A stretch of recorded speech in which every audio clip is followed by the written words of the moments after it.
Okay, so here we go. Here we go. Here we go. I'm excited about this one. My name is Ed Genesis. I am the host of Truth Talks.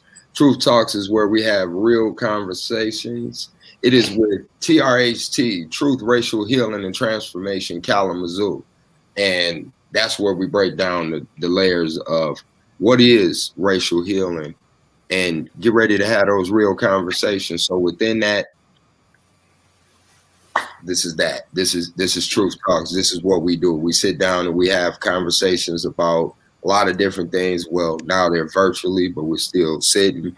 I'm excited about today's topic because we're talking about something that I've been trying to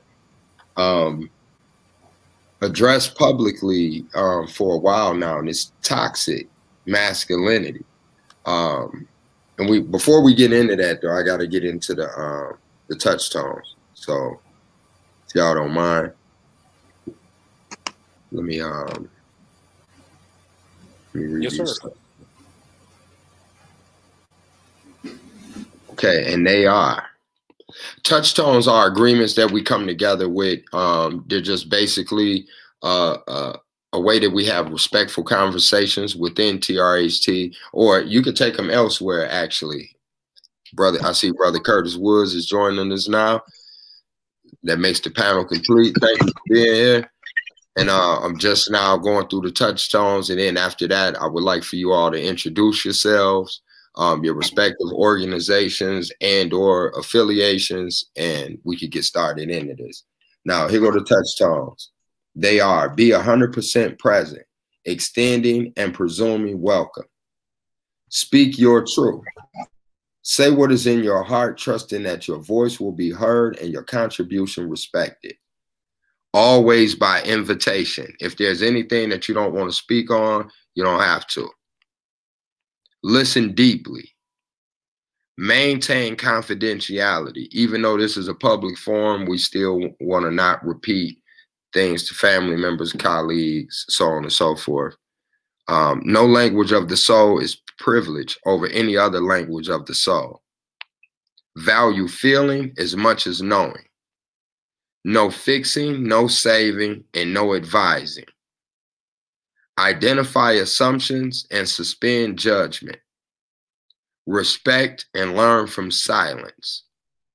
When things get difficult, turn to wonder. Trust the healing process, your own heart, and the hearts of others. All right, so those are the touch tones. Again, my name is Ed Genesis. I would like to pass it over to my brother, my colleague, a guy that I've been knowing for quite some time now, and I'm honored to have him here as part of this conversation. Mr. Fernando, if you can introduce yourself to the public, to the panel, and when you're done, popcorn it over to somebody else, and let's continue that pattern. Thank you. All right, thanks, Ian. So I'm Fernando Espina.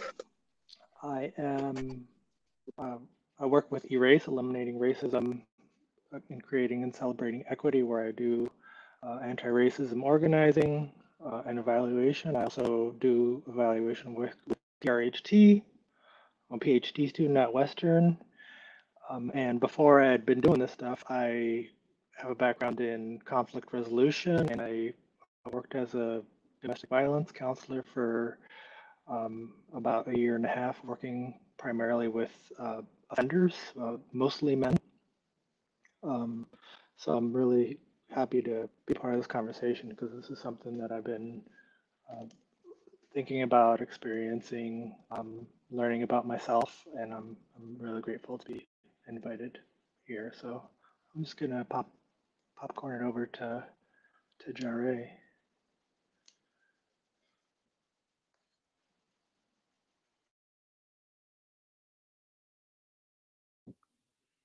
Brother Jare, that's on you now. Okay, my bad. I'm gonna have to grab my headphones after this because I'm having a hard time hearing. But peace. I'm with BLM Kalamazoo. I was working with what is it? Kalamazoo. I'm sorry, I just got through doing this meal train. I do meal trains for folks that need extra support during the week for food. So that's part of the work that I do with BLM. Um, I used to be with Michigan Liberation. I'm still kind of with them, but a lot of things up in the air. Um, and yeah, I roll in solidarity with Uplift Kalamazoo. Really, anybody that's about doing the work, and yeah, that's there for the work. All ego and pride aside. So we here today. Thanks for the invite, and I'll popcorn it over to Will. All right. Appreciate that, Brother Jeray. My name is Will Atkinson, co-founder of Kalamazoo Men of Purpose, an organization, nonprofit to serve Black males in the community to remove barriers from their lives and their. Of course, we serve anybody.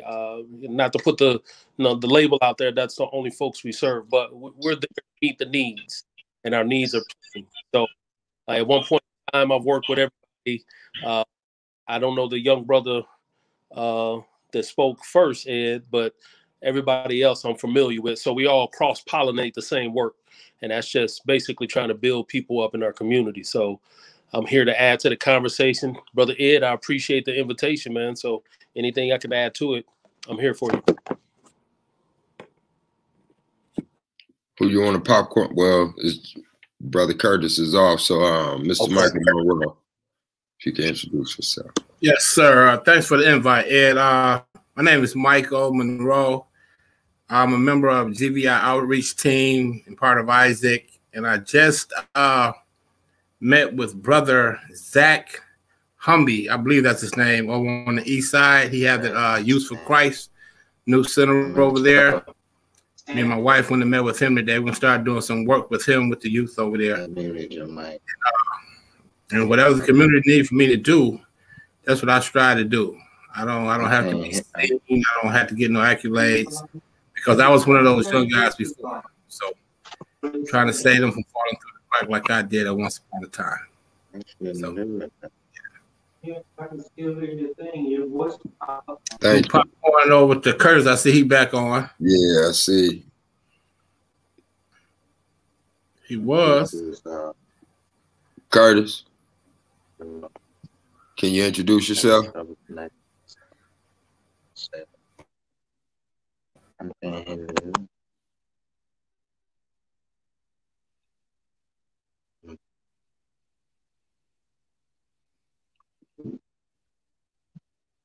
You with us? Can you hear me? Hello. You're probably getting bad reception.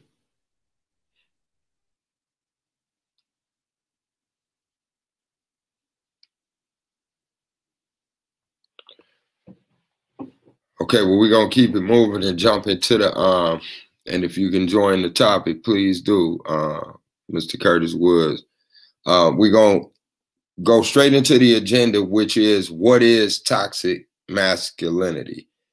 And I was sent the definition. I did look up some things. I'm gonna go through this first, and then we'll go into yeah. So this says, and this is from learningforjustice.org, and it says toxic masculinity is a narrow and repressive description of manhood, designating manhood as defined by violence, sex, status, and aggression. It's the cultural idea of manliness, where strength is everything, while emotions are a weakness, where sex and brutality are a yardstick by which men are measured, while supposedly feminine traits, which can range from emotional vulnerability to simply not being hypersexual, are the means by which your status as a man can be taken away. Okay.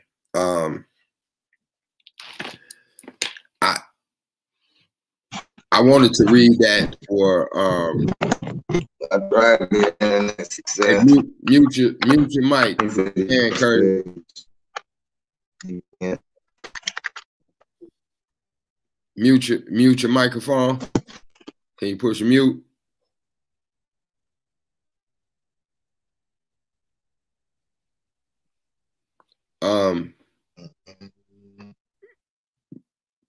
And so this is one of those touchy subjects to where yeah. So I had to read that first, and now I want to share what I know, because I know we can have this conversation without the need for necessarily having to read a definition, though I'm glad one was provided, and I'm appreciative of it.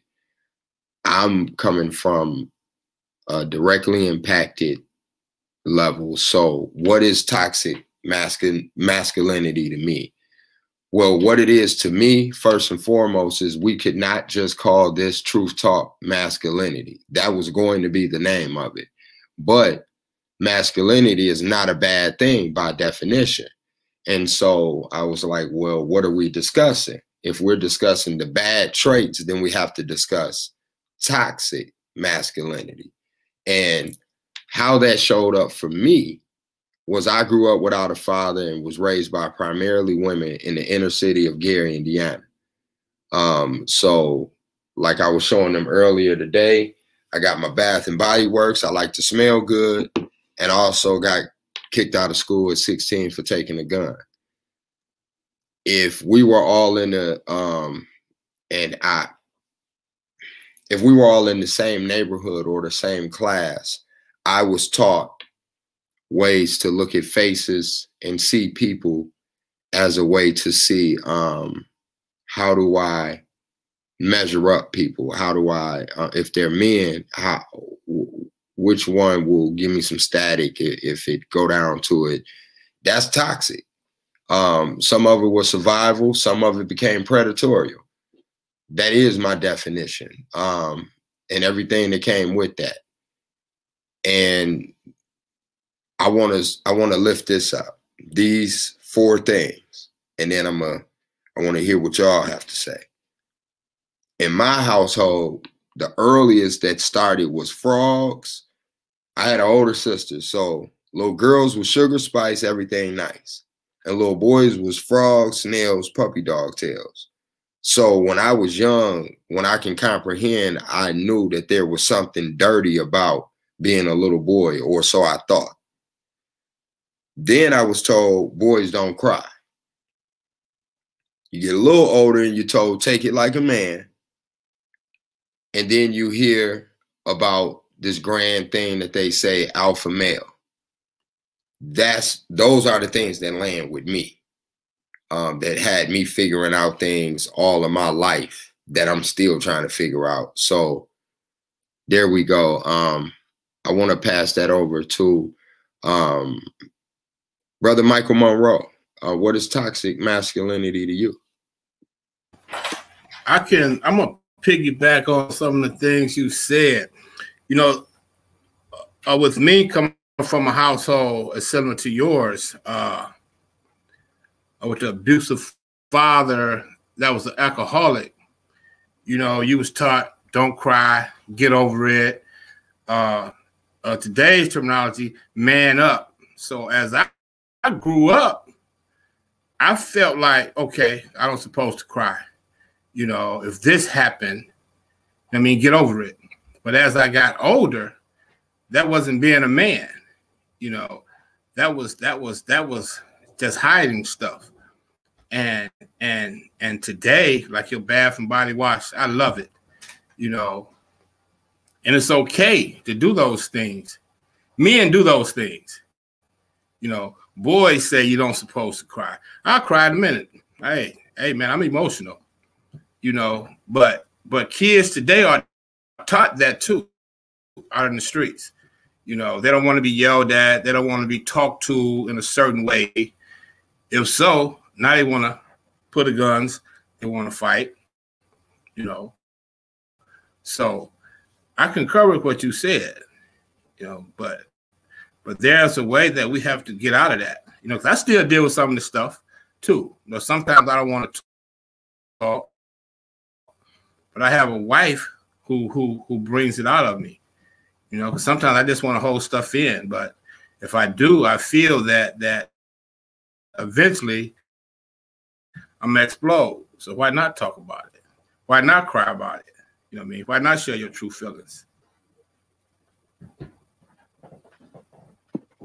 I appreciate that. That's so real. Like you said, the holding in part, because if they're telling you don't cry, but they're not giving you what to do with it, you can hold the tears in front of your homeboys and all that and learn to, you can become a pro with it, but you don't know what to do with those emotions. So that's real that you lifted that up. Fernando, I heard you mention that it's one of the things that you've been studying on your own and been wanting to explore more on. What is toxic masculinity to you? Oh man, can you hear me all right? All right. Man, this conversation's already getting me. So when I was a domestic violence counselor, I was working with men, and part of the working in domestic violence is I actually had to learn go through some of my own stuff. I had to understand myself. I can't be supportive of any other man unless I have gone through this struggle myself. And as I've been living life with people who understand it, see it, can point it out in me,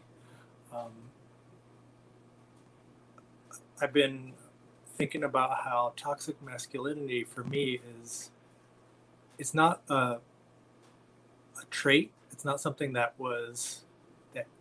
comes from me, but something that was put in me. Something that the system decided for me, that I was supposed to be aggressive, as I was supposed to be a player, that I was supposed to be in control. I was supposed to be dominating. I was supposed to be in competition with everyone all the time. And so for me, toxic masculinity is a whole system that has shaped me and contorted me and like prevented me, like stifled me from being my full self and feeling my full emotions, from being able to be vulnerable, from being able to connect with people at a human level. That's what it is for me. Yeah, you brought it. Yeah, thank you for that. That's so real. What you lifted up, I remember the first time I got hit, pushed down, got up, pushed down again, got up, and took off running and ran home. And I was like I was in the kindergarten. And my family said, you can't do that. You can't, you can't, you know, and I wanted consoling. I thought, you know, this is brand new to me. I don't even know this guy. I don't even know what he was mad at. And I remember when that flipped. I remember by the 4th grade, like a rage. It was just different. It was just like, yeah. So thank you for lifting that up, like how it was something that was forced upon you. Brother Will Atkinson, what is toxic masculinity to you?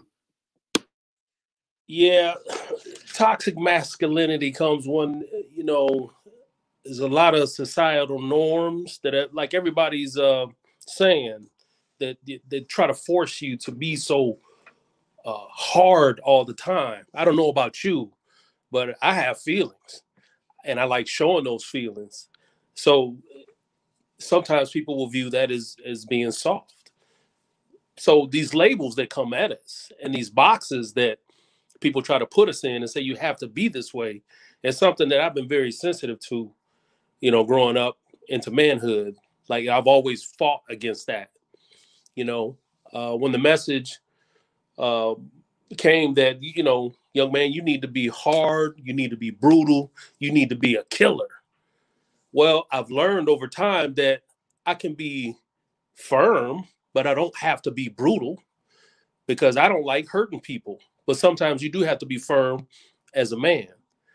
So when I think of toxic masculinity, I think of all these different messages that we're getting, that you can only be this one way. You know, men of purpose, our underlying, you know, our mandate is reserve the right to be who you are, young man. You don't have to be who people say you have to be. From everything from the music telling you to go out and do everything illegal under the sun, you don't have to do that. Decide for yourself. So, you know, toxic for me is whenever you're doing something to hurt somebody or force somebody, and doing it with no regrets. There's a message out there pushing for that. So, you know, the flip side is, you know, you think for yourself and, you know, choose a different way. So whenever you're boxed in and don't have any options and people telling you to, you know, be this way as a man, I think that's toxic. You just said two different things that was dope. And well, you said a lot of dope, and I'm not trying to minimize what you said by any means, but those two things, one, when you leave a person without options, you know, like how is that being a man? And I don't even think I had the mind state.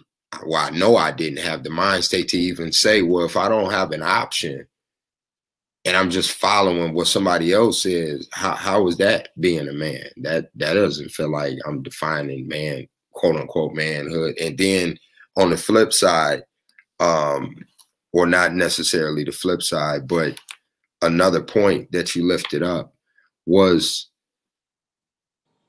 why do we're going to get to that in just a minute, but it's like we learn something and then repeat the teaching process oftentimes. So I can't wait to get to that part of that. But yeah, thank you for lifting up those two.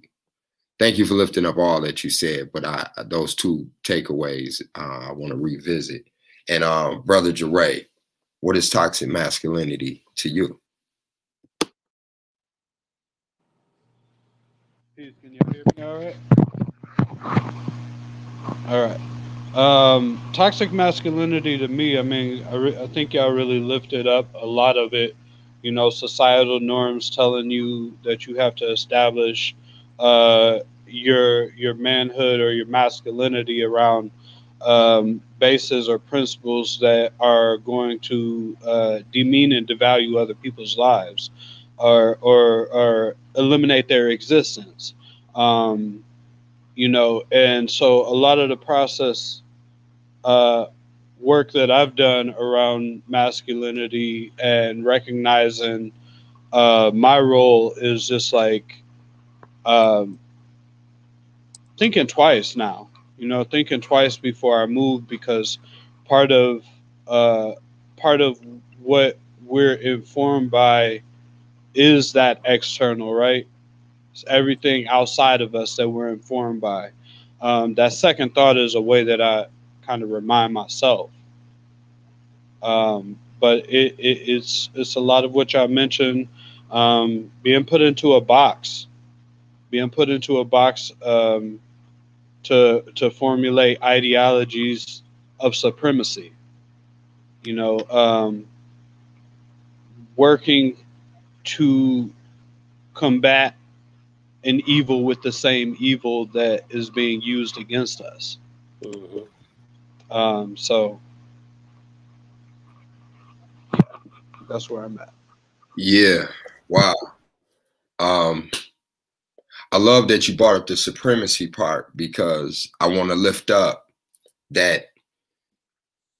I said offline, I want to say it online. It's not intentional that no white men are a part of this panel, but it's very intentional that we all are, if that makes any sense whatsoever. But it's not a riddle.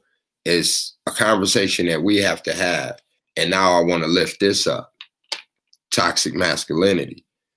We saw the Capitol being stormed, and we saw people outraged, and we saw people talking about the different things. And one of the guys took the podium. He took something off the podium, and they got pictures of it, and, you know, covered Newsweek and some other things. But behind him is a picture like George Washington and the so-called founding fathers. And I just can't get it out of my head that when I was young, I was taught the Star-Spangled Banner.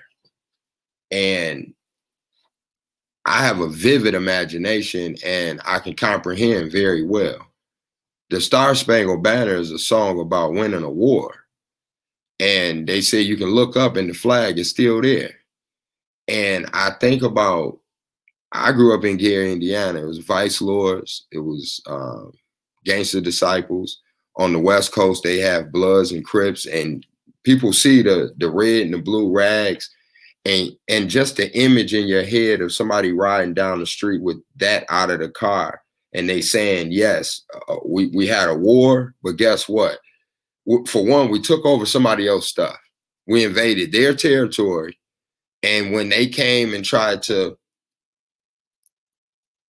when somebody else came in to try to circumvent the territory or take over the territory that we just took over, which was Great Britain, America breaking away from Great Britain. That's the story that I'm talking about. And the American Revolution was simply tyranny. It was simply a war. It was them saying that they no longer wanted to go with the program. And for years, what has been set by white men, because white men make the rules in this country, period, and laid the blueprint down. So we saw murder, rape. We saw if I want it, take it.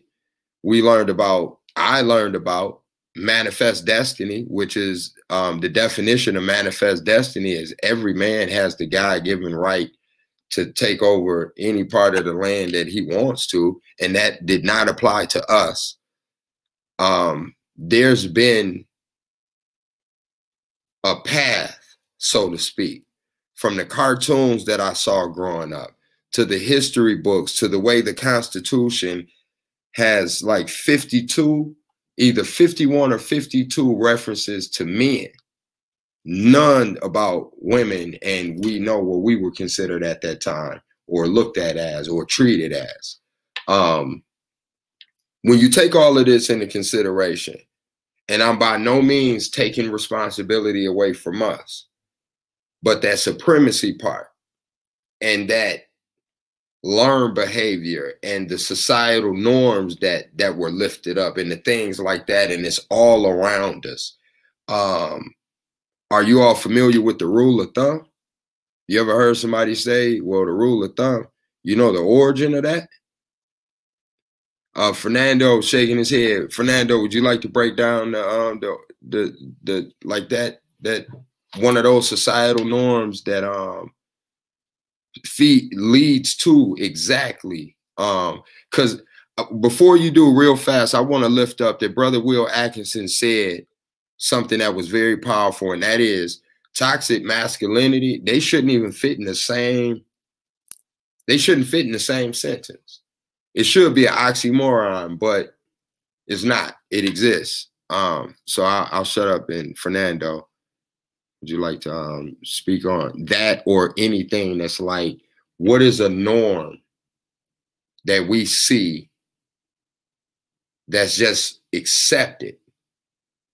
Like, but it's toxic and nobody hardly says anything. It's no different than the Washington Redskins and how for years, over 20 years, people have been saying that is wrong. Or the word marijuana is a pejorative term rooted in racism, period, made up to be offensive, period, but is used. What type of norms do we see within masculinity besides like things like the rule of thumb? Or, and I'll shut up, Fernando. I'll let you get in. So thinking about the rules, I think one of the things that I had to learn how to do is learn how to feel and first even recognize my emotions. I'm like I don't know if anybody have specifically told me, but like boys don't cry. That's just the thing that I knew it. Nobody had to tell me. I just heard it enough that it's rule that the only way for me to be the right way is to not display emotion, to convince myself that I can make all my decisions without using my emotions.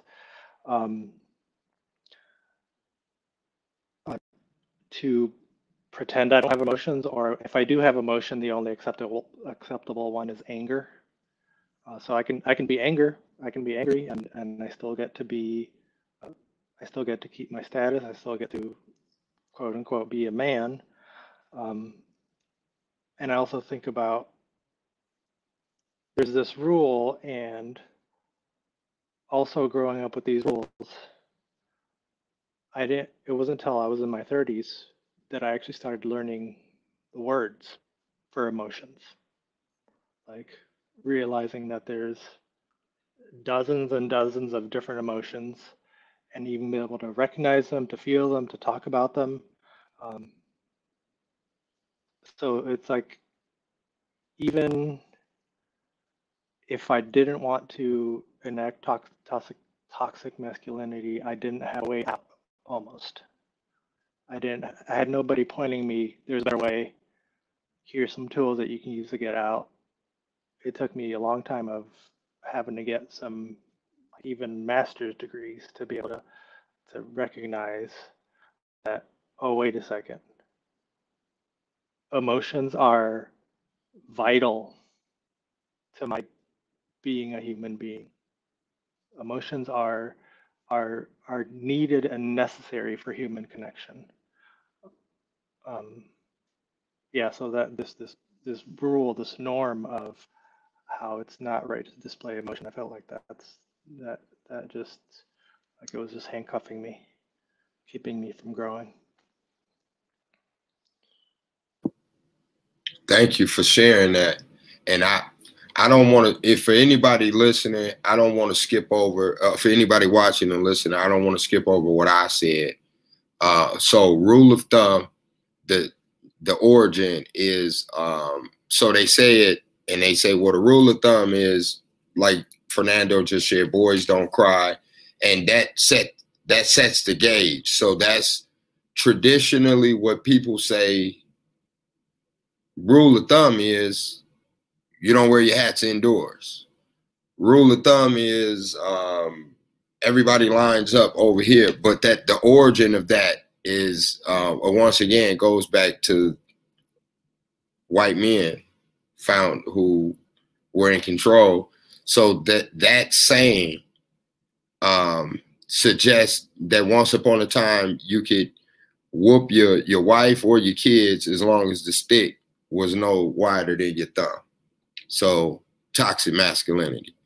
Man, you hear people say it all the time. Well, rule of thumb is this, and some people don't even know that they're saying something harmful when they say it. When I learned that, I was like, wow, that was deep. So one of the questions on the agenda is, how have you seen toxic masculinity played out? We have all kind of answered that, but let's go a little deeper, because I want to go deeper by saying, in my life as a Black man, Gary, Indiana, by the time I hit a certain age, I thought, why haven't I gone to jail yet? What's wrong with me? I must not be messing up enough. Surely it must be right around the corner, because this is a part of manhood. Everybody I know that's rough, tough, and dangerous have went that way, and I'm trying to be rough, tough, and dangerous. I'm trying to show the older guys on the block that I can keep up with them, or I can impress them. And my impressing them is either coming back and telling them my feats of disrespecting a young lady in the neighborhood, or a fight, taking something aggressively, bikes. Otherwise, this was my truth. I brought that edge and that chip on my shoulder to Kalamazoo, Michigan, and I went to jail. And when I did, I remember being celebrated. Like, I was welcome, but I was also told, man, that ain't nothing. You how long you do? Oh man, there ain't no time. So now I'm subconsciously and kind of consciously can't wait to go back, to prove that I can jail. I can do some time. I won't say anything. And when I'm in there, I can hold my own. Or I eat all the time. I'll take 2 trays if I want to. I'm learning how to jail when I was in jail, because that's another level of toxicity that if you ain't been, then thank God you ain't been. And I'll just say that, and don't go. This is what was shoved in my face. And I only had one biological uncle, no big brothers. I only got older cousins when I moved to Kalamazoo. I lived a life afraid a lot of times growing up. Afraid. And I couldn't tell anybody that I was afraid, because you're only supposed to fear God, they say. And a whole bunch of other things. I got chased home a few times up into about 4th grade. And then, like I said, things. So that's how it showed up in my life. And it damaged me. I had PTSD behind a lot of some of that stuff, and that's a whole nother story. But that's how it showed up for me. Mr. Michael Monroe, how did it show up for you? Man, being me, coming from where I come from, as you from Gary, me from Alabama to Detroit, having siblings, it was either eat or don't eat, you know. And I found myself looking at my brothers as my role models, whereas I didn't really have no role models, you know. So as I took on their lifestyle, you know, it fed me to be something that I wasn't created to be, as far as hurting people, the drug selling, you know, the gunplay, the imprisonment. You know, as you say, you learn how to jail while you're in jail, because I don't think we was created to be in prison, you know. And those things, they'll come from a long line of that's for a different topic. Because I think all that stuff was embedded in us from slavery up until now, but that's something else. And right now today about the PTSD, I still have dreams, huh? You know, I still have dreams, the nightmares of the stuff I did, but it's being done to me in my dreams. You know, so now I got to sleep with this sleep pap. Those things are forever embedded in me. I can only speak for myself. They're only in me. So as I talk to the youth, I try to tell them, don't be a crash dummy. You don't have to be nobody crash dummy or nobody flunky. You know what I mean? You have to think for yourself. No matter if your brother, your father, if they going down the street at 100 miles per hour, that don't mean you got to go down that same street at 100 miles per hour. So always try to be, as I try to be today, my own person, my own man. You know, so that's why I stand on that. Yeah, you hit it. You name, yeah, that's, I'm pretty sure we're gonna hear the same things going around, really. Like, how did that show up for you? Brother Will, how did toxic masculinity show up for you? I know what you better say too, brother. I ain't gonna lie. I'm waiting on you to speak on it too. I got to tell it like it is, man, because sharing is freeing for me. I ain't got to carry it around and by myself. So, over the years, I've learned that, men, we're supposed to be stoic, hold it in, not share it. That's not true at all. You share it, the burden's released, then you can deal with it and take some insight from people, around you to say, maybe you should try this, and it end up being helpful. So, and I'm gonna start in my older years, after being shot 3 times, I had to take a look at my life and even go further back and say, man, I'm doing something wrong. So I stopped doing some things and I was able to grow from that, and I'm still here. Thank God for that. But when I look back in my childhood, because I've always been a free young dude, I didn't like rules. I would challenge you on it at an early age. I mean, my parents had their hands full. I respected my parents, but other people saw me in a different way. They saw me as defiant. So when we're talking about supremacy and the system we're living in, I can remember as a 5th grader being punched by a teacher in the school. Why? Because I wouldn't do what he said. Well, I have questions. So you tell me to do something, this white man, I did exactly what he told me not to do. And his solution was punching me. Nothing happened. What lessons are we taught? Suck it up. Dry your eye. Don't show no emotion. And that's what I did. I cried for a bit. I sat down. I went home. Never told anybody. Moved to Florida with my father. I'm out in the community. I done hustled up on a couple dollars for some butter cookies. Ain't ate butter cookies since a kid, and I'm going to tell you why. When I got my pack of butter cookies, white man walked out the store, looked me in my face, called me a nigga, and said, for no reason, I didn't know this man, just spit in my face. Why? Because he could. If that's not toxic masculinity, I don't know what is.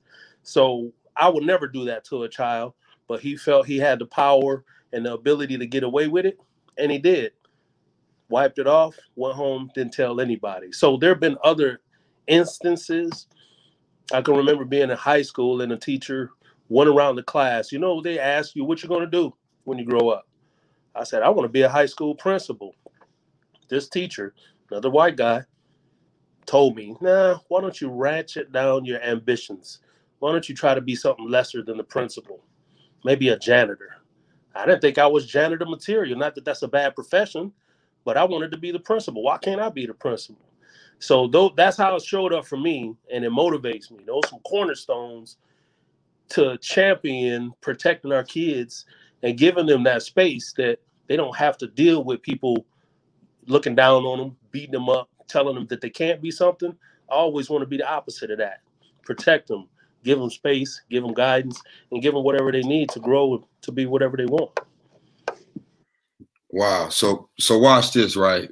Based off what you just said, like I feel, for one, I want to let y'all know y'all are not here to be anybody's scapegoat or to take the brunt of what is toxic masculinity in the community. We had that discussion before getting on, and y'all know me anyway. I wouldn't buy that. But this is what I want to say though. What Will was just saying, man. Like, so watch this, right? I went to public schools that hit us all in school, and I grew up getting whoopings. And everybody can hit you, not just mama, grandparents, aunties, uncle, whoever your auntie dating at the time. Everybody can hit you if you're wrong when you're young, at least when I was young. And then you fight. And whoopings itself, I broke that down a few years ago, and I can't find an origin outside of slavery for Black people going to get a strap of leather and asking their kids to like get over a couch or get over the chair. I can't find anything traditionally in our culture that suggests that. So that was something else that was borrowed. Listening to what Will just said, and then listening to what Brother Michael Monroe just lifted up. So I gotta ask this before even going over to Jeray, and Fernando kind of already touched on some of it, but going over to him too. Something just didn't sit well with me listening to you, brother, saying something, and I want to lift it up. And I didn't think about this ahead of time because I'm not allowed to feel sorry for myself because that's a pity party. Woe is me, get over it. But I just listened to two of my brothers. So let me frame this like this to y'all, and y'all tell me if I just went way off, but this is what just came up for me. So if I take your laptop and I drop it in the driveway and I pour a little coffee on it and I scrape it up a little bit, I pass it on to like 5 different people to see however they use it, and they may drop it or whatever. When it comes back to me, when I put it on this display, and wouldn't that be wrong for me to call this computer toxic for one, or even damaged? Like I get that society would call us that, but now I feel different because like I'm not toxic. I show up with what society gave me. Society is toxic all the way around. And we are defining and talking about toxic masculinity, but by any means, nobody was selected to be on the panel because you are a toxic male. And I'm sure you all know that too. But I want to make sure for anybody watching that what Will just said and what brother Michael Monroe just lifted up, I don't think this term should exist. And maybe as men, we should fight together to come up with something different because it does not speak to the hurt, the harm, or the supremacy as Jeray brought up, or the not being in touch with emotions as Fernando brought up. I'm gonna shut up and give y'all a chance to. I'm sorry, I just felt something come over me. Fernando, wow, you talked about different ways that it showed up. Let me let you kick off. How do we unlearn some of this untoxic or some of this filth? How do we unlearn it?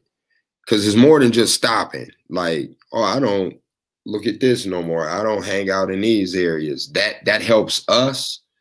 But how do we really help undo or unlearn as a society?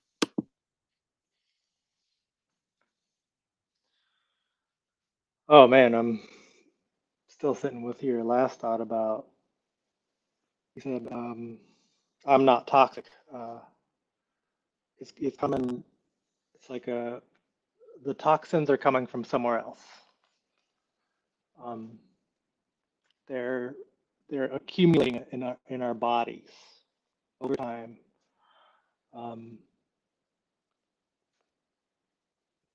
They're like almost like changing who we are. And then so when I think about it in that way of like, what do we do about it? It's like, well, how do we clear the toxins from society? The toxins that do exist, that continue to exist, how do we block ourselves from them? How do we feed ourselves with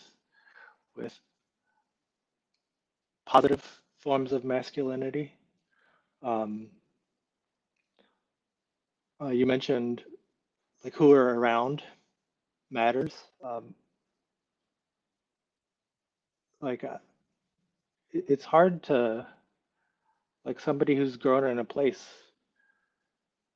up in a place that rewards people for engaging in violence, punishes them for not. It's this thing that's like much bigger than ourselves. We can't just sort of individually do it. I think that's why I'm grateful for being able to be part of this conversation, is that I think a part of it is talking about it, putting words, building our own vocabularies to talk about it, making it visible, because so much of it is just taken for granted. We just assume that, oh, this is the way we're supposed to be. But are we supposed to be this way? And then I come to you, Ed, and ask you, hey, come check me. How's this feel to you? And talking to our partners, and really listening, especially to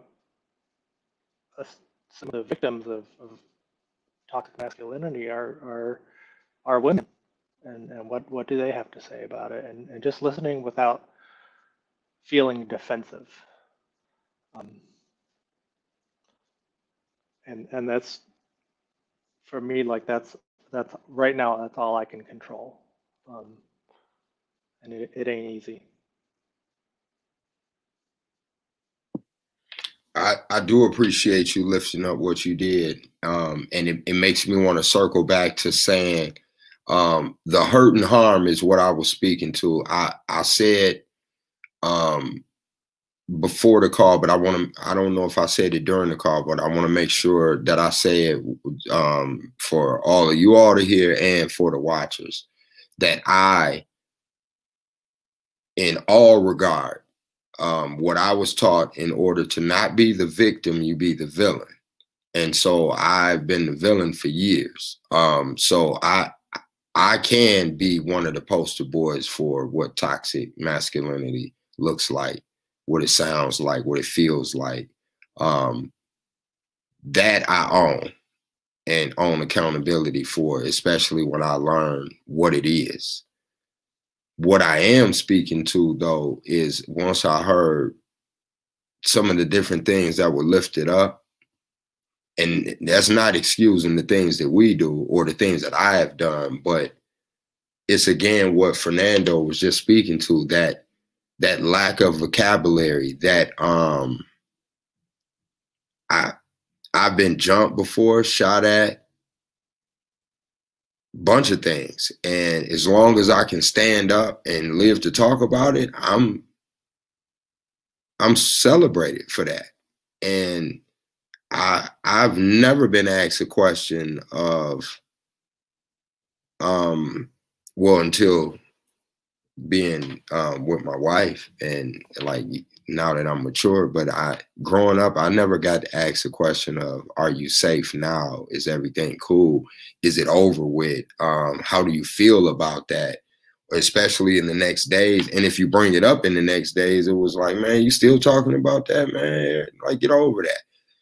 And one of the not realist, but something that I was told, that I told Lana that I was going to bring up, was when I was in jail, I remember complaining. It was my first time ever going. I was 18 years old. And I was wondering when was I going home? And the days were long, and it was long. And I remember an older guy telling me, if you cry, what the baby's gonna do. And that stuck with me for years. What I did sounded like whining, sounded like crying. So suppress that, shut that down. And then, so yeah, I just wanted to make sure I lift that up. Again, I'm gonna ask Jeray, how do we unlearn some of this type of behavior? How does it penetrate in society? We can stop doing certain things. Could be a bunch of different things. Listening to Erykah Badu, stop eating meat, burning incense, and you could be cool. But how does that translate in our society? And how does that even work with another man not calling you something for changing your life? And should we even be concerned about that?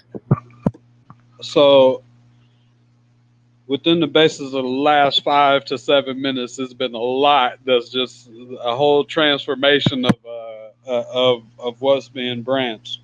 But I think in terms of the term that I tried to coin around masculinity is misinformed masculinity.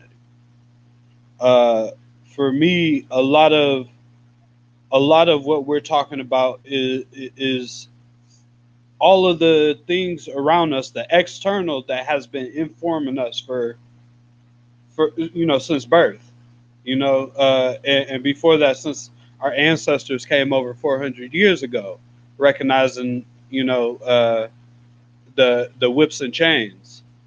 But I think in terms of a big piece of what it's going to take to unlearn this, we've taken the first step, which is starting to hold dialogue around, with our community and people that, know that issues as it pertains to patriarchy, and we have plantation patriarchy, right? Because the patriarchy that exists under white supremacy is a system.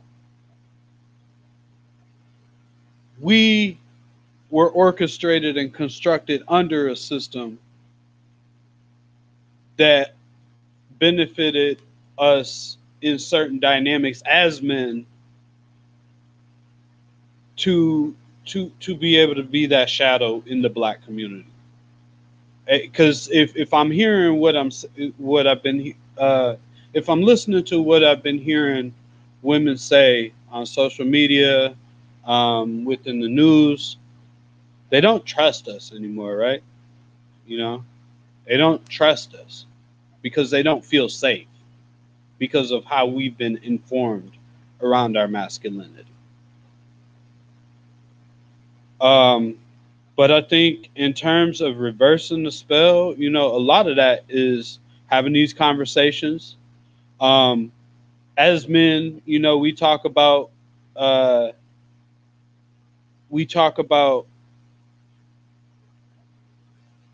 being the people, the safe gatekeepers of our homes.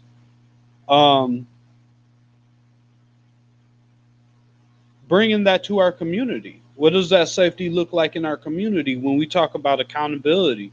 When we got leadership, in our community that is in the news and the media for, and I'll just bring it up like this. We know strictly in this community.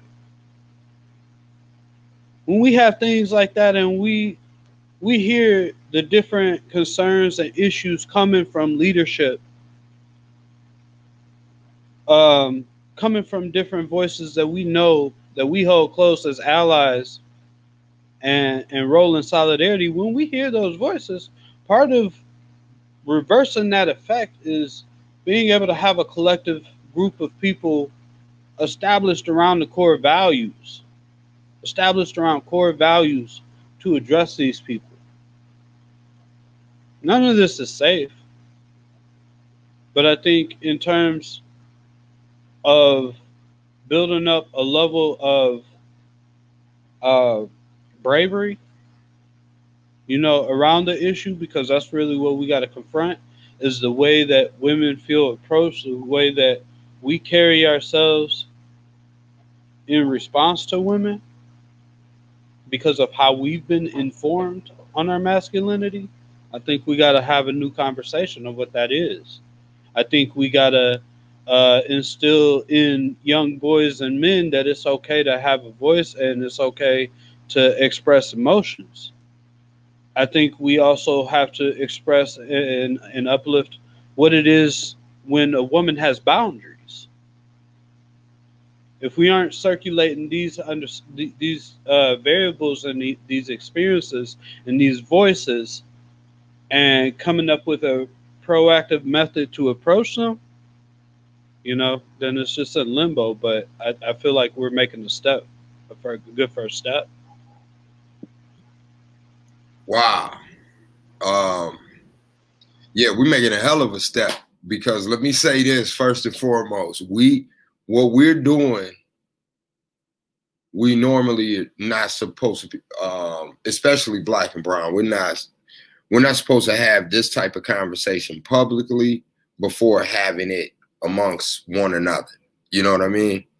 And let me tell you this, Brother Jeray, if you and I would have had a one-to-one and I would have heard that phrase, misinformed masculinity, that would have been the title it is today. Like, it wouldn't have been toxic masculinity. It would have been misinformed masculinity, because that is what it is. That's the power that we pushing. We changing that dominant narrative, and we changing that. So I'm telling you, if you got a trademark, you get your coins. I don't know how they work that out, but I ain't gonna take it. I'm gonna just use it. But that truly was powerful, the way you not only said it, but you explained that, and then broke down that, well, yeah, women probably do feel like they can't trust us because we have been misinformed. I didn't have a father in the house. I got it from TV, music, and on the streets.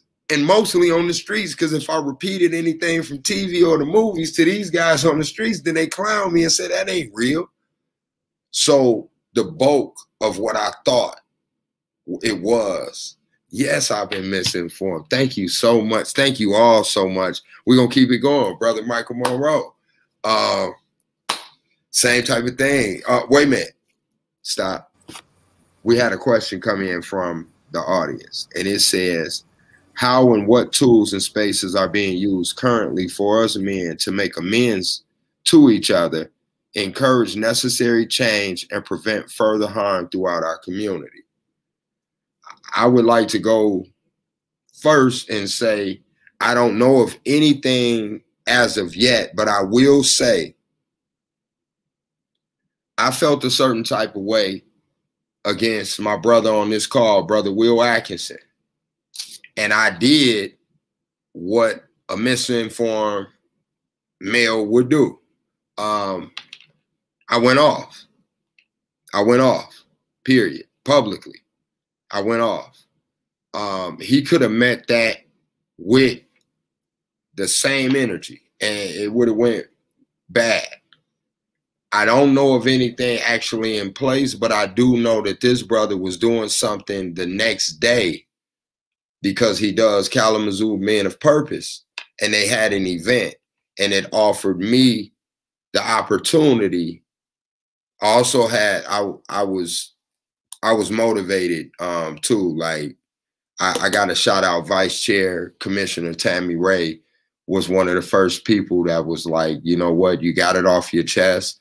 Now talk to the man.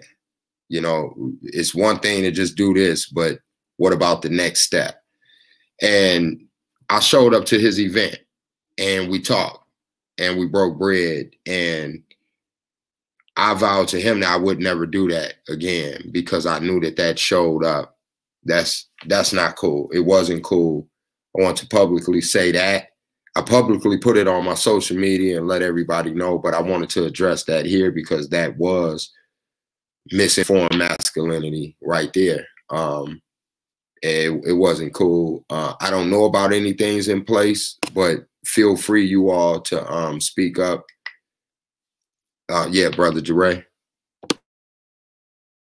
So Uplift and a few other brothers around Kalamazoo kind of have partnered up and started holding dialogue around masculinity and talking about the man box. Part of our process that we're trying to really figure out, and we've been working with community to lift up the voices of those that may have been on the receiving end of any like domestic violence or just verbal violence or abuse done by men in our community. So part of the work that we're trying to do is listen to those stories, hear those stories, but also figure out, like, if these men are in the community, bringing that communication as men to them to hold that dialogue. It's called the Black Women's Protection Network. we're still pretty much in, you know, the collective is still in its infancy in terms of how we've interacted, but we have engaged with men and women who have been on the receiving end of issues. And part of it is like, you know, we call them in, be like, yo, we've heard these things. We're not here to, you know, turn you into the bad guy, but we do want to talk to you about how you approach, interact, and engage with women in our community.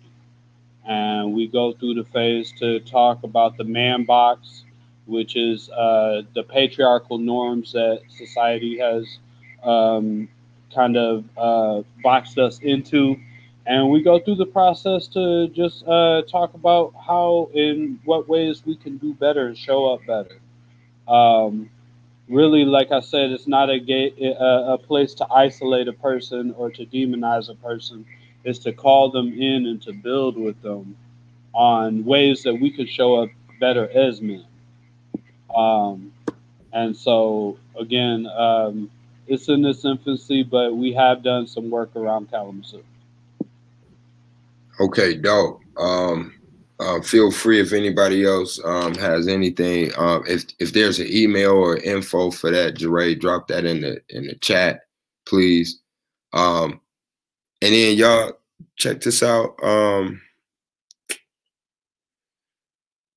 Two things didn't come up, and I want to make sure that they do. One is when I think of toxicity, one of the things that comes up is jealousy, and how men kill other men over tennis shoes, over women, over whatever they feel like they can't have, or a bunch of other things. Like, I've seen it 1,000 times. And the alpha male suggests, I can take your stuff, but I'm not good enough to go get that stuff on my own. So that, like, there's a disconnect. Like, I don't feel powerful enough to where I can go get it, but I'll take yours and you bet not say nothing back. Or if you do, then that's a whole nother thing. And then another thing, domestic violence, that came up a few times. And that's very real, because we live in a city where women are unprotected. But the same way I work on mass incarceration, I also would be remiss if I did not work on school to prison pipeline, because it starts somewhere. And we live in a city where men try to date young girls all the time. All the time. It's in society, period, the nation, but Kalamazoo, it goes on. It goes on. I'm talking, and this is a small society, so I'm talking 30, 40-year-olds dating somebody that they went to school with's daughter. Now, if that's not toxic, and I don't hear, and we don't have to go too deep about that, because we said we was just gonna own a lot of our own things, but I would be wrong if I didn't lift up those two things, that the killings, some of the shootings, some of the awful fights have been about jealousy or somebody wanting something else.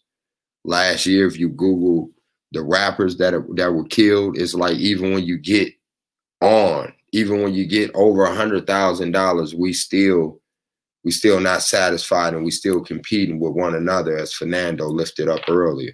Like, I gotta outdo you, and I gotta say this to you. And then there's that other side that's like, I'll also go get this innocent young girl. And we should have a whole nother conversation about how misinformed masculinity is played out through music, specifically rap. But that's a whole nother topic that we'll get into, because we should probably have a part 2 on this. Definitely try to keep this conversation going. But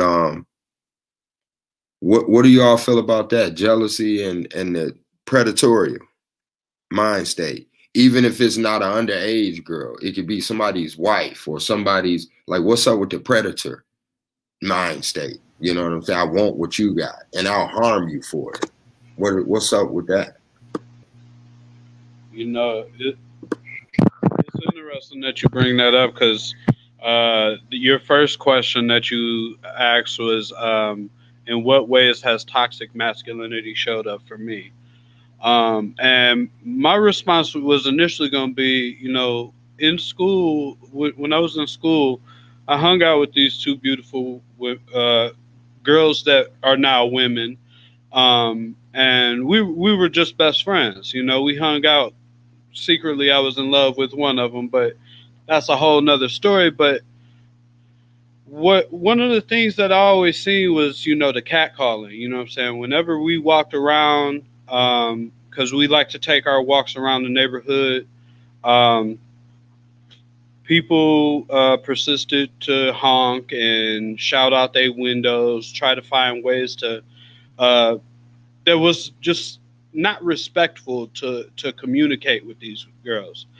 And so, and even me being a boy at that time, you know, kind of the masculine image at that point, right? Hanging out with them, there was still just that layer of not being safe for them. You know, even with that presence of me being there, and a lot of that is because of the spectrum in terms of how we view masculinity, right? Because you got the alpha, and then you know you got your run of the litter, right? In terms of how we viewed ourselves, and so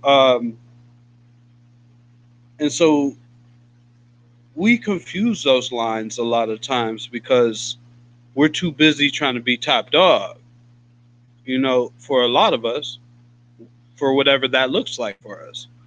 But I think in terms of that overall nature, and I kind of want to back up to what you were asking now, how do we stop it, correct?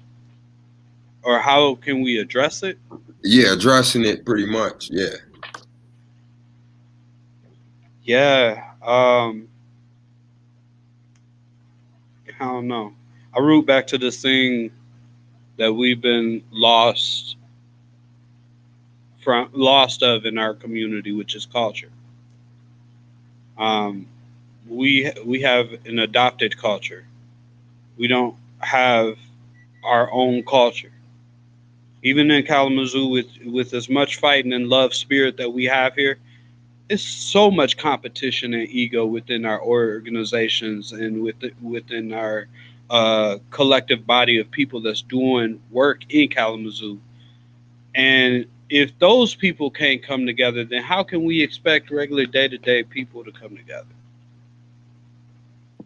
Man, I just got called some stuff 2 weeks ago by a guy. That's, I was like, well, I thought we could have worked together.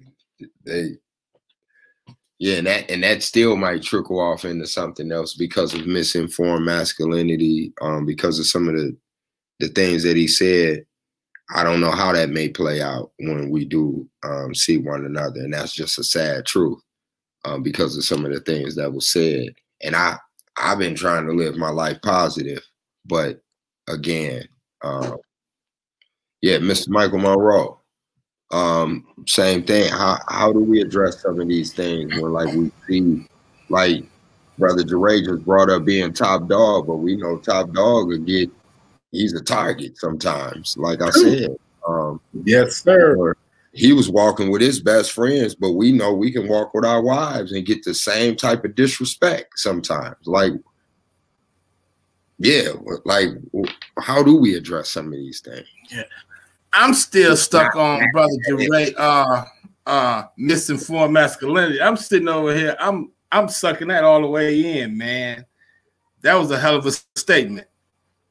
I guess we just have to continue to talk about it. As Brother Jeray said,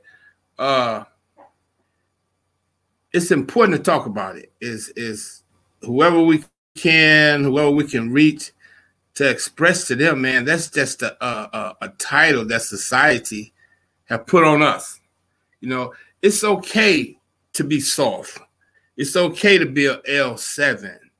It's okay to have a 9 to 5. I'm working with this young guy now. I can't seem to get through to him. Man, you have to work. I don't mind helping you, but I have a family that I have to take care of too, you know, and I got him many jobs opportunity, but it's not sinking in. He's still stuck in that I want to be what my boys want me to be.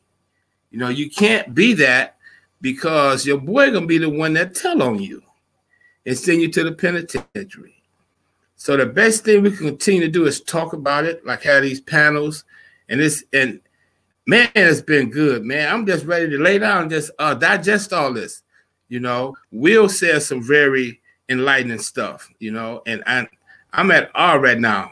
If we continue to have these panels and you and Will continue to do what y'all do, I'm willing to bet, man, that you will see a change, you know.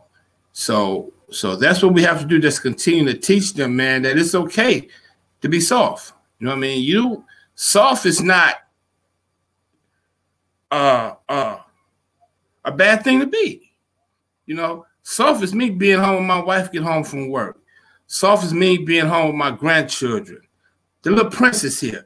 That's soft, man. That's a beautiful soft, man. You know what I mean? Right. And it's okay to teach our youth that, man, you don't have to be top dog. Because like I said, top dog will have a target on his back. Top dog will wind up either in the cemetery with the other top dogs or in the penitentiary. It's okay to be a boyfriend, a husband. All right. And I didn't get this until later on in life. Because like I said, my father, he was just, oh, man. But my stepfather, man, was one of the greatest men I ever met, man. He married my mother with all 7 of us with no qualms about it. And he taught us that, man, you have to love one another. He was pro-black all the way because he was from deep South Texas. And not throwing shade, he didn't mess with them other people. You know, he messed with his own people. And he taught us that, man, you have to love yourself. And in loving yourself, you're going to love your brothers and sisters just the same. No matter what we do, man, we can't throw shade at one another because society do that enough. So we have to continue to uplift one another, love one another, and patch things up, man. You know, so that's my take on that one. Thank you for that. And I'm going to shoot it over to Will. But right before I do, what you just touched on and what Fernando said earlier with the toxins being in us, and then what you just lifted up, Brother Michael Monroe, with undoing that and like really talking about it. And that's how we get that out of us and get those toxins out. So it's not just sitting in us, or we're not just ignoring some of the things that happen to us or denying that part that says, you know, I wouldn't mind a foot rub or massage or, you know, my head rubbed or just, you know, watching cartoons. I fell in love with the movie House Party when I was young because Kid and Play life was nothing like mine. Nothing like mine. It made me I got a high top fade and dyed it on top. Like Kid. Like, true story. I was in awe of people just being able, like, man, you get in fights and it don't go that far. And just, it wasn't reality, but it was just a way for me to escape that misinformed masculinity that I was surrounded in. But just the way Fernando framed it, and you just circle back to that, carrying it in you, though, like, that's just that. We have to keep having these conversations, because if not, so I will be calling on you again, Brother Michael Monroe, for some other conversations, and thank you. Brother Will, same thing. And I ain't mean to leave so much of a gap between me telling the story of me saying something to you and then following up and coming to an event that you had. So definitely my bad for that. But that, and how do we address anything else? Let me first say, man, I appreciate that whole experience with us talking, because for me, it was a first. It was not a first in disagreeing with another man, but it was a first to do the whole social media, and then we talk, and then we chop it up, and we back where we were, still doing the work. Some people can agree to disagree or whatever the situation was. So that was something that I embraced. So how do we get our hands around this whole masculinity thing, and how do we make some effective changes? A couple things come to mind for me is self-identity, because ours has been fractured so much, and we're so lacking culturally from the hundreds of years of being unplugged from our true nature of self, that we go for anything. You know, dominant culture say, hey, this is how you solve your problems. Listen to this music. This is how you get money and women and all that. If your identity, see, people with a strong self-identity move with a different energy, right? There's no knee jerk when a popular thing comes around. It's like, oh, let me think about this. And I watch it in our group of kids. The kids who are very confident in their self-identity, they just sit back and watch, right? When the big money moment comes, they're right there, but they don't get into all the foolery, right? Now, some kids are more goofy than others, but you know, those are kids. Kids gonna be that way. But a strong self-identity is something that we have to keep showing up and working on with our kids, and giving them that space to be comfortable, to be soft. You know, if they want to cry, it's okay to hug the little brother up and say, you good? You good? Let it out, you know? So if we could keep working on that, that would be great. And as men, we come with so many layers that we will have a disagreement and never talk again, right? Next thing you know, I'm working in my silo, you working in your silo. The work could be huge together, but because we got our feelings in the situation, our masculinity won't let us go and say, you know what, man, my bad, talk about it. Then we can collectively build each other up. So if we're going to grow and be able to influence a greater number of people, we got to be able to be comfortable with being uncomfortable. You know, not every conversation is going to be a feel-good moment. So we have to teach each other. I've learned, you know, these years of living is just, I listen way more than I talk. I actually don't like talking a lot. So this right now is uncomfortable for me, but my brother Ed say, I'm inviting you to it. Here I am. The work I do with Men of Purpose, I got to talk a lot. I absolutely do not like it, but I do it for the sake of the work going forward. So I've learned to be comfortable being uncomfortable, right? But if we don't get over just having the egos and feeling like we can't talk and share with each other, you know, I don't see how we can grow and break down those barriers. You know, we're not monolithic across all Black folks, but we can come to some social norms and agree and say, you know what, such and such had a disagreement. Who can host a conversation with those two so we can build each other up, you know, versus what we see happening now with all the gun violence. And yeah, definitely. And you just made me remember, and even though I shouted out the vice chair, County Commissioner Tammy Ray, I'm gonna shout out the vice mayor, my wife Patrice Griffin. I'm gonna shout out Shalana Lewis. I'm gonna shout out Francis, Emily. I'm gonna shout out all the women that has held us down in society or has put up with our misinformed masculinity while we figured it out. Yeah.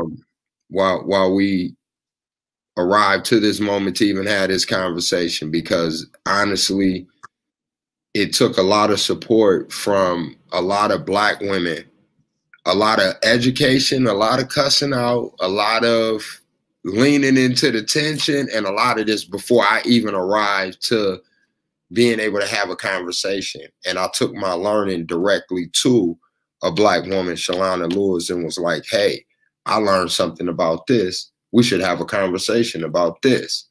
And it was supported, like to the fullest. And I know this was a conversation about us, to have this conversation about us, but it was not for us to be beat up on or anything like that. So I just wanted to take the time to just lift our sisters up in that moment. I also want to say this real fast before going over to Fernando. We have the All Partners survey that we want everybody to fill out. That will be getting placed in the chat like now or like in the next few, it's coming. And fill that out, please. That's the all partner chat survey. Please fill that out. And flipping over to Fernando, and I will mention that again before we close. Flipping over to Fernando with ways to address, but when you're done, I need you to answer this and popcorn it over. And that is two things. Can we do this again? And I don't need y'all nodding y'all head or nothing. I want commitment, voice. Can we have this conversation again and invite other men to have this conversation with us? A little more diverse, probably, a little more robust, more people. And then part two, can we all commit to if you decide to come back, to coming to the table with, these are some of the steps that I have, maybe just 2 or 3, but these are some of the steps, and we could start really putting together a collective. That's what I would like to commit to do with you all and spreading it out. So Fernando, what are ways we can address? And that's my answer of ways we can address that I'm flipping on y'all for the two-party thing. So there we go. Yeah, I think following what Will said about self-identity, I think so much of toxic masculinity, misinformed masculinity is not understanding boundaries, our own boundaries. Who am I really? If you know who you are, other people can't make you do things or tell you who you are. And then it also allows us to respect other people's boundaries, which is the key thing about the toxicity, is that toxicity doesn't care about boundaries. It decides, I want this, I want to dominate, I need this thing, and I'm gonna take it no matter what. So I think this, us developing the language to talk about boundaries and develop self-identity, as Mr. Atkinson said, is powerful. And I'm definitely ready to commit to more of this. This is powerful to me. I feel uplifted. So thank you for having me. I'll popcorn over to Mr. Monroe.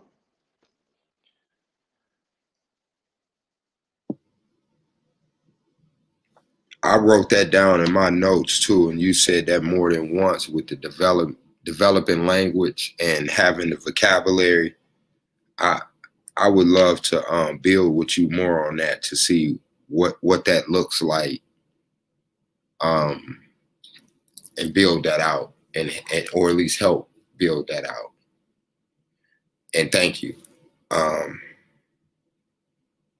Yeah, that's deep. Develop language and vocabulary around how do we express ourselves without downing ourselves or always. Yeah. So, and knowing them boundaries. So that was important too. And I also wrote that down as well. Like, cause how do you know? I didn't know anything about myself. I just knew what other people told me. So last words, last feeling words, I guess. But I need the commitment. If you don't want to, you don't have to, but I am putting you on blast publicly. So just, I hope that ain't being toxic. I'm not downplaying the conversation that we have, but I don't want to show up like I'm,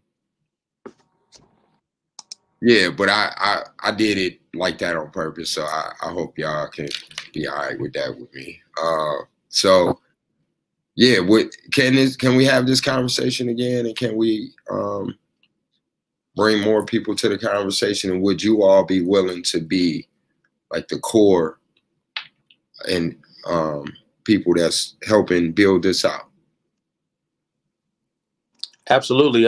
Count me in. We're meeting monthly for our mentoring meetings and we're tackling emotional issues and peeling back some layers of our thinking and our emotions. So this fits right. This is a more motivation for me to stay. It just overlaps perfectly. So anytime we're doing it, I'll make space to be there and help push things forward. So count me in.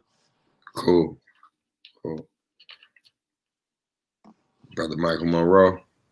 Most definitely, man, because I've been dealing with some guys on the trauma issues, because trauma plays a lot into this too. So most definitely, I'm here. Thank you. Thank you so much, Brother Jeray. Yeah, I'm with it.